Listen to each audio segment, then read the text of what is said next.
Am I the a-hole for pressing charges on my uncle at a family barbecue?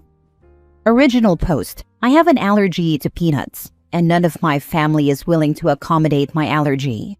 When I break out in hives, my urge to skin pick is awful. I went through therapy and tried a lot of things, but I found that compression gloves and sports sleeves help the best, because although it itches, I don't feel as if I need to rip my skin off. So on Wednesday, I arrived at the family cookout about 20 minutes early. Most everyone had to help my uncle set things up, and when I got there, he had almost everything ready. I had already been wearing my sleeves, as I knew there would be peanuts on the tables, and I would come into contact with things that would start making me itchy. Throughout the meal, I kept hearing sideways comments like, "Why does she always wear those sleeves?" I tried to explain that it was to help with my skin picking habits. However, it seemed as if no one on my mother's side of the family believed me, saying it couldn't be possible because I am a spitting image of my mother. Her genes couldn't possibly have done that, and no one on her side had a peanut allergy. I stayed with my hot dogs and such on the couch in the garage. About 2 hours in, my very clearly drunk uncle started throwing peanuts at my face to test if I was really allergic to them or a liar. Moments later, I began to swell in the face. I went to reach for my bag for my EpiPen and realized it was nowhere to be found. Turns out, before testing their experiment, they took my EpiPen just to make sure that I wasn't playing it up. I immediately called 911, making sure to tell them my full name and address before I was too swollen to speak properly. My aunt, who had been in the house during this whole debacle, came outside, snatched the EpiPen out of my uncle's hand, and administered it to me just before I went unconscious.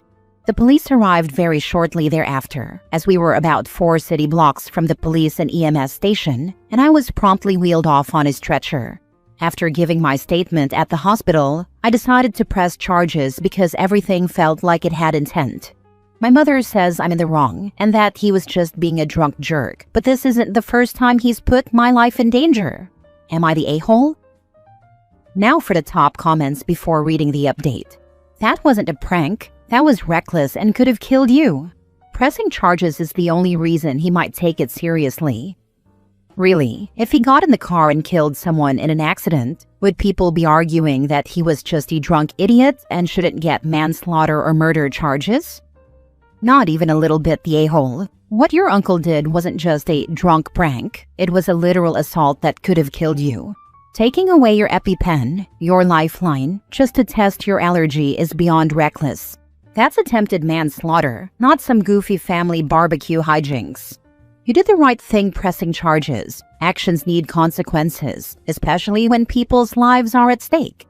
If this isn't the first time he's put you in danger, then honestly, it sounds like it's been a long time coming. Your safety matters more than keeping the peace at a cookout. Hope you're doing okay now and that your recovery is smooth, physically and emotionally. That whole situation is traumatic as hell. The fact that they planned it, down to stealing OP's EpiPen, could be argued as malice aforethought, and if they died, it would likely be murder too. Depraved indifference to human life with manslaughter as a lesser included charge. In my state anyway. Now for the update. I was recently released from the hospital, and I've had little contact with my family since that barbecue. For context, I grew up in the foster system, and I didn't know my biological family. I thought I might try to reconnect with them and was invited to the barbecue to get to know people better. I'm not terribly familiar with my biological family's customs. I did ask my mother before the barbecue if there would be anything served with any type of nuts or nut oils, and she insisted there wouldn't be any sort of nuts at the event. I'm not entirely sure why my uncle doesn't like me. He's been this way ever since I reached out to contact my family through an ancestry test. I had initially reached out to a sibling my uncle had taken in, who is 19 at the current time. When I told him we had matched with 5 siblings born within 10 years of one another, I had thought he knew. My brother was never told that he wasn't my aunt and uncle's child, and that brought along a lot of family drama. I have decided to go forward with pressing charges, and in the meantime, I'm refusing contact with the family. Next story. Am I the a-hole for telling my dad I plan on never speaking to my brother once I turn 18? Original post. I, 16 male, will keep this as short as possible. My mom and dad divorced when I was 4. I lived with my mom until I was 14, and my brother lived with my dad. He was 20 when I moved up to live with him and my dad. I have another older brother who still lives with my mother, but he isn't relevant in this other than the fact that I am much closer with him. I had to move in because my mother couldn't take care of me. My dad happily let me come live with him. I think the only other relevant backstory is that I have SPD, sensory processing disorder. This affects how sensitive my hearing is. High-pitched and loud sounds are almost painful for me. My sight, very, very quick-moving objects and flashing lights can overwhelm me. And my touch. I can't stand certain textures or random, unannounced skin-on-skin contact. Everyone in my family knows this and is very accommodating, which I'm always incredibly grateful for. Everyone except my brother. He plays extremely high-pitched audio in my ears randomly. He'll flash lights in my eyes, and he's even told his friends I love hugs so much, and I'm really happy when people randomly hug me. I'm not. It's been like this for the 2 years I've been living with him and my dad, and it's only gotten worse. Most recently, he called me to his room saying he was hurt and needed help. And when I ran into the room, he played his speakers as loud as they could go and turned on strobe lights that he has for whenever he goes to a party. I completely lost it. I felt like I was underwater.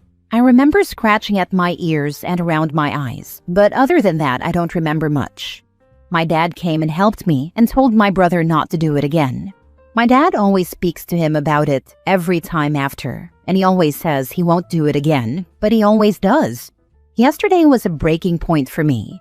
I'd been downstairs baking with Dad when he came in and said he was having some friends over in the back garden with social distancing. My dad said that's fine, and my brother asked if he could take out his speaker and put the lights on. Dad asked me if I was okay with that, and I said yes, as long as I got plenty of notice. My brother screamed at me saying, "Oh my God, for once in your life can you be freaking normal? I shouldn't have to warn you of anything. You're so freaking annoying." My dad asked him to stop shouting and he did. He left and my dad asked if I was okay.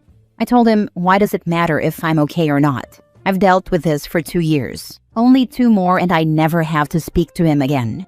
My dad got upset. He is very close to his 3 brothers, my uncles, and thinks I should just forgive him to patch things up. He said he was disappointed in me for thinking about cutting my brother out of my life. I was always considering going no contact with him because of everything he's done, but after what my dad said, I can't help but think, am I overreacting to this? Would I be the a-hole for cutting him out the day I turn 18? Now for the top advice before reading the update. You are so not the a-hole. Your brother is either mean or crazy or both, and you are right to cut him off. He is a sadist and has fun watching you suffer. Your dad is also an a-hole. Who cares how much he loves his brothers? Good for him, but that has nothing to do with your brother actively trying to harm you every chance he gets. Couldn't you move back with mom? Unless she is also abusive, you'd probably be safer there. And you're old enough to have some say in where you live. This. Also, can we please stop telling people that you have to love your family no matter what, even when they are abusing you? Nobody should have to put up with abusers simply because they are related to you. People don't have a right to be a part of your life, and if they can't treat you with basic human respect, why should you be required to continue being around them? He said he was disappointed in me for thinking about cutting my brother out of my life. Excuse me? Is he not disappointed in his 22-year-old son who abuses his other son who is still a minor? He has let his adult son live with him, despite the fact that his said son is abusing his other son, and has the audacity to say he's disappointed in you for not wanting to remain in that toxic relationship? What the ever-loving hell is wrong with your dad? He is supposed to protect you, to keep you safe. Instead, he forces you into a dangerous environment because family. He needs to understand that letting your brother do this to you is bound to put you in therapy for years to come and make you resent your dad, and rightfully so. He is morally obligated to protect you. It's high time he gets started. You're not the a-hole, and take it from someone who cut off an abusive family member. It was the absolute best decision of my life, and I have not regretted it for even a split second. You have to protect yourself. Your dad clearly isn't going to. So much this.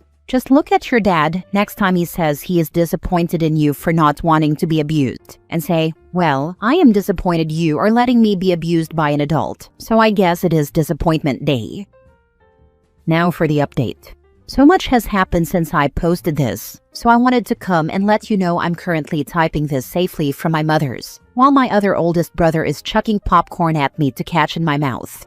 Thank you so much to everyone who commented and messaged me. What James, fake name, did to me never registered as abuse until it was pointed out to me. I wouldn't have had the courage to do what I did without all of your support, so thank you for saving my life. After reading the comments, I decided to give my dad one last chance to put an end to James's behavior. I sat him down and told him that what James was doing to me was physically painful. How would he like it if someone smacked him and pinched him constantly? He told me he was sorry I felt that way, but I also have to understand how difficult it is for my brother to adjust to having another person in the house. I saw red. I lost it. I screamed at him that a 22-year-old should be able to get used to not being daddy's center of attention, that it was no excuse to exploit my disability to torture me constantly. He didn't say anything, so I walked out. Just left and walked to my favorite skate park nearby.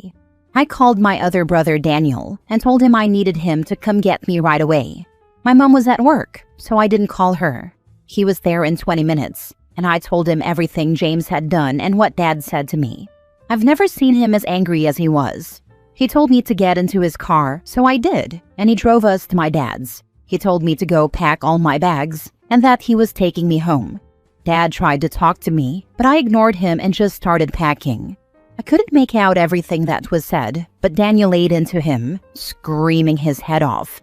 I didn't have much, so I was packed quickly. He told me to go wait in the car. I found out from him after he came to the car, he was in the house an extra 10 minutes. Then he went to James and told him to never think of contacting either of us again. Apparently, James tried to convince him that it should have just been him and Daniel, that I shouldn't have been born at all, that everything was better before I was. Daniel punched him hard. He had 2 dislocated fingers that he got treated after we left. And that's it. I haven't heard from them since. Daniel told me to write a list of everything that sets off my SPD and that he'd make sure the house is as SPD safe as possible. My mom cried when I told her what happened and promised I always had a place with her and Daniel. Which brings us to now, watching the perks of being a wallflower, typing this with Daniel still chucking popcorn at me. Once again, thank you everyone so much for the support and help. I wouldn't be where I am now if not for it. I would love to know why OP had to move out of his mother's care. He said she wasn't able to look after him, but apparently that got resolved, or whatever the problem was before was deemed, rightfully, to be less serious than putting up with continuous abuse. Screw that crappy brother. All the good and kind genes apparently went to OP and the oldest brother, and just skipped the middle one entirely. I'm guessing financial troubles, illness, or addiction. It sounds a little more like his oldest brother, even though they had a good relation, never really understood, or knew how SPD worked, and that with his brother stepping up and the issues he had at his dad's, it is clear to Mom that the only solution is him living with her. 22 and torturing his 16-year-old brother because little brother had the audacity of having to move into his house, and it's the 16-year-old who needs to be more understanding? Both Dad and James have some serious issues to work through. Always ask a reasonable person to steady the boat. We must steady the boat for the crazy person who is rocking the boat because we know they're too unreasonable to stop. The little psychopath in me has always enjoyed rocking the boat, enough so I could throw the crazy person overboard. Apparently you can out-crazy the crazies. A side effect is having my family members slightly terrified of me. Last story. Am I the a-hole for planning to embarrass my stepmom at the baby shower she's hosting for me next week? I, 23 female, am expecting my first baby with my partner, 26 male, and while I should be excited, I'm instead caught in a web of family drama I didn't ask for. A bit of background. I was primarily raised by my dad after my mom passed. He remarried when I was 13 to my stepmother Mary, 53 female, and our relationship has always been rocky. She's overbearing, boundary stomping, and made my teenage years hell by constantly inserting herself in ways that felt more about control than care. Worse, some serious safety boundaries were violated in my childhood. I was molested by my grandparents, and I still hold my dad and Mary partially responsible for failing to protect me. I've worked through a lot of that in therapy, but it's important context here. Mary decided to host a baby shower separate from the one being planned with my partner's side of the family and our actual friends. She insisted on it being at my dad and Mary's house, and I reluctantly agreed for the sake of peace.